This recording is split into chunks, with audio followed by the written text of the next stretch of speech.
Welcome back to my channel Sunita and co life. ತುಂಬ ಬಿಸಿಲು ಜಾಸ್ತಿ ಇವಾಗ. ಸೊ ಹಾಗಾಗಿ ಬಿಸಿಲ ಬೇಗೆಗೆ ಏನಾದರೂ ತಂಪನೆಯ ಪಾನೀಯ ಕುಡಿದ್ರೆ ದೇಹಕ್ಕೆ ತಂಪಾಗಿರುತ್ತೆ, ಹಾಗೆ ಆರೋಗ್ಯಕ್ಕೂ ಒಳ್ಳೆಯದಾಗಿರುವಂಥ ಒಂದು ರೆಸಿಪಿನ ನಾನು ನಿಮ್ಮ ಮುಂದೆ ತಂದಿದ್ದೀನಿ. ಅದೇ ಏನು ಅಂದರೆ ಕರ್ಬೂಜ ಹಣ್ಣಿನ ಶರಬತ್ತು ಅಥವಾ ಪಾನಕ ಅಂತ ನಾವು ಹೇಳ್ಬೋದು. ಸೊ ಇದನ್ನು ನಾವು ಫಸ್ಟು ಚೆನ್ನಾಗಿ ತೊಳ್ಕೊಂಡು ಕಟ್ ಮಾಡ್ಕೊಂಡ್ಬಿಡೋಣ. ಸೊ ನೋಡಿ ಈ ಥರ ಇದೆ. ಸೊ ಇದ್ರೊಳಗಡೆ ಇರೋ ಬೀಜ ಎಲ್ಲ ನಾವು ತೆಗೆದುಬಿಡೋಣ. ನೋಡಿ ಈ ಥರ ಒಂದು ಸ್ಪೂನ್ ಸಹಾಯದಿಂದ ಒಳಗಡೆ ಇರೋ ಎಲ್ಲ ಬೀಜನ ನಾವು ತೆಗೆದುಬಿಡೋಣ. ನೋಡಿ ಈ ಥರ. ಸೊ ಇವಾಗ ಒಂದು ಬೌಲಲ್ಲಿ ನಾನು ಇದನ್ನೆಲ್ಲ ಈ ಥರ ತೆಗೆದುಬಿಡ್ತೀನಿ.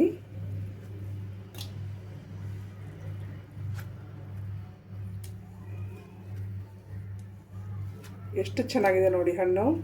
ಇದಕ್ಕೆ ನಾನು ಸ್ವಲ್ಪ ಕೋಲ್ಡ್ ವಾಟ್ರನ್ನ ಯೂಸ್ ಮಾಡ್ತೀನಿ.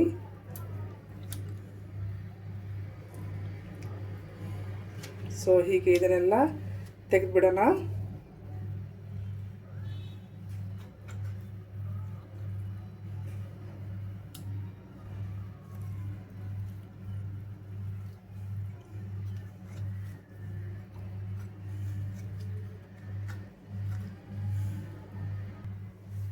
ಸೊ ಇವಾಗ ಇದನ್ನೆಲ್ಲ ನಾನು ತೆಕ್ಕೊಂಡ್ಬಿಟ್ಟೆ. ಇದನ್ನು ಒಂದು ಮಿಕ್ಸಿ ಜಾರಿಗೆ ಹಾಕ್ಕೊಂಡು ಚೆನ್ನಾಗಿ ನಾವು ರುಬ್ಕೊಂಡು ಬರಬೇಕು. ಇದನ್ನು ರುಬ್ಕೊಂಡು ಬರೋಣ. ಅಷ್ಟರಲ್ಲಿ ಅದಕ್ಕಿಂತ ಮುಂಚೆ ನಾನು ಒಂದು ಬೌಲ್ಗೆ ಸ್ವಲ್ಪ ಬೆಲ್ಲ ತಗೊಳ್ತೀನಿ. ಸ್ವಲ್ಪ ಬೆಲ್ಲ ತಗೊಂಡು ನಮಗೆ ರುಚಿಗೆ ಎಷ್ಟು ಬೇಕೋ ಅಷ್ಟು ನೋಡಿಕೊಂಡು ಈ ಬೆಲ್ಲಕ್ಕೆ ನೀರು ಹಾಕ್ಕೊಳ್ತಾ ಇದ್ದೀನಿ. ಇದು ಚೆನ್ನಾಗಿ ಕರಗಬೇಕು. ನಾನು ಪುಡಿ ಬೆಲ್ಲನೇ, ಪೌಡ್ರ್ ಬೆಲ್ಲನೇ ತೊಗೊಂಡಿದ್ದೀನಿ, ಆರ್ಗ್ಯಾನಿಕ್ದು. ಸೊ ಇದು ಚೆನ್ನಾಗಿ ಕರಗಬೇಕು. ಆಮೇಲೆ ನೆಕ್ಸ್ಟು ಇನ್ನೊಂದು ಬೌಲಲ್ಲಿ ನಾನು ಸ್ವಲ್ಪ ಚಿಯಾ ಸೀಡ್ಸ್ನ ತೊಗೊತಾ ಇದ್ದೀನಿ. ಜಾಸ್ತಿ ಇಲ್ಲ, ಸ್ವಲ್ಪ 1 ಸ್ಪೂನ್ ಅಷ್ಟು ತೊಗೊತಾ ಇದ್ದೀನಿ. ಸೊ ಇದನ್ನು ಸ್ವಲ್ಪ ನೀರು ಹಾಕಿಬಿಟ್ಟು ಒಂದು 3 ರಿಂದ 4 ನಿಮಿಷ ಇದನ್ನು ನೆನೆಸ್ಕೋಬೇಕು. ಓಕೆನಾ? ಇದೆರಡು ಅಂದರೆ ಬೆಲ್ಲ ಕರಗೋ ತನಕ ಮತ್ತು ಚಿಯಾ ಸೀಡ್ಸು ಇದು ನೆನೆಯೋ ತನಕ ನಾನು ಮಿಕ್ಸಿ ಜಾರಲ್ಲಿ ಕರ್ಬೂಜ ಹಣ್ಣನ್ನು ಮಿಕ್ಸಿ ಮಾಡ್ಕೊಂಡು ಬರ್ತೀನಿ.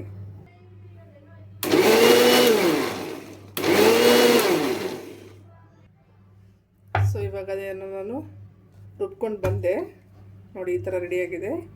ಇವಾಗ ಇದನ್ನು ಈ ಬೆಲ್ಲ ಕರಗಕ್ಕೆ ಇಟ್ಕೊಂಡಿದ್ವಲ್ವ, ಸೊ ಬೆಲ್ಲ ಕರಗಿದೆ.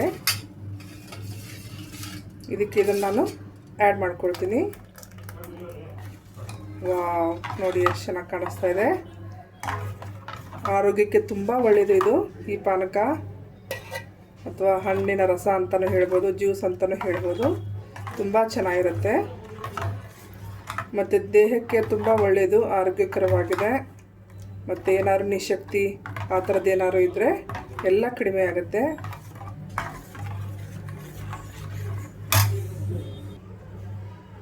ಸೊ ನೋಡಿ ಚೆನ್ನಾಗಿ ಮಿಕ್ಸ್ ಆಗಿದೆ. ಇದು ಸಾಕು, ರುಚಿಯೆಲ್ಲ ನೋಡಿದೆ ನಾನು ಕರೆಕ್ಟಾಗಿದೆ. ಸೊ ಇವಾಗ ಇದು ಚಿಯಾ ಸೀಡ್ಸು ಚೆನ್ನಾಗಿ ನೆಂದಿದೆ, ಅದನ್ನು ಕೂಡ ನಾನು ಇದಕ್ಕೆ ಹಾಕ್ಕೊಳ್ತೀನಿ.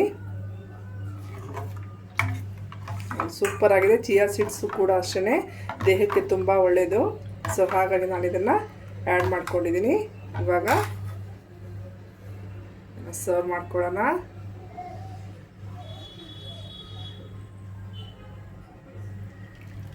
ವಾವ್, ನೋಡಿ ಹೇಗಿದೆ ಅಂತ. ಸೂಪರ್ ಆಗಿದೆ. ಒಂದು ಸಾರಿ ಈ ಥರ ಮಾಡ್ಕೊಂಡು ನೋಡಿ ಫ್ರೆಂಡ್ಸ್, ನಿಮ್ಮೆಲ್ಲರಿಗೂ ತುಂಬ ಇಷ್ಟ ಆಗುತ್ತೆ.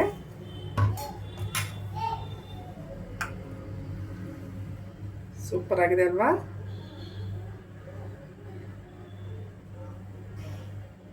ಓಕೆ, ಇದನ್ನು ಗ್ಲಾಸ್ಗೂ ಕೂಡ ಸರ್ವ್ ಮಾಡ್ತೀನಿ ನಾನು ಇವಾಗ.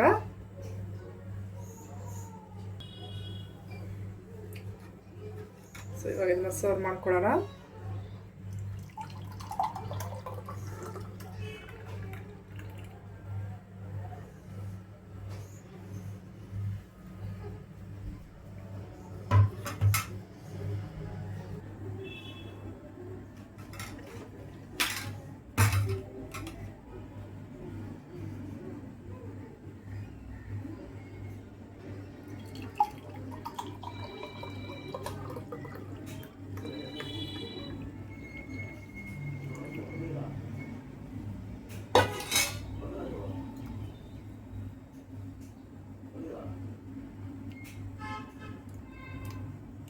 ಸ್ವಲ್ಪ ಮೇಲ್ಗಡೆ ಕರ್ಬೂಜ ಹಣ್ಣನ್ನು ಕಟ್ ಮಾಡಿ ಇಟ್ಕೊಂಡಿದ್ದೆ ನಾನು, ಅದನ್ನು ಹಾಕ್ತಾಯಿದ್ದೀನಿ.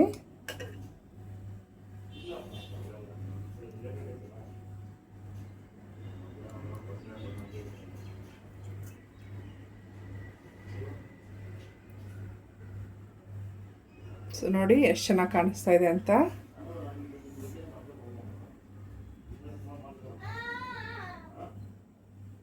ತುಂಬ ಚೆನ್ನಾಗಿದೆ. ಸೊ ಒಂದು ಸಾರಿ ಟ್ರೈ ಮಾಡಿ ಫ್ರೆಂಡ್ಸ್, ಖಂಡಿತವಾಗಲೂ ನಿಮಗೆ ಇಷ್ಟ ಆಗುತ್ತೆ.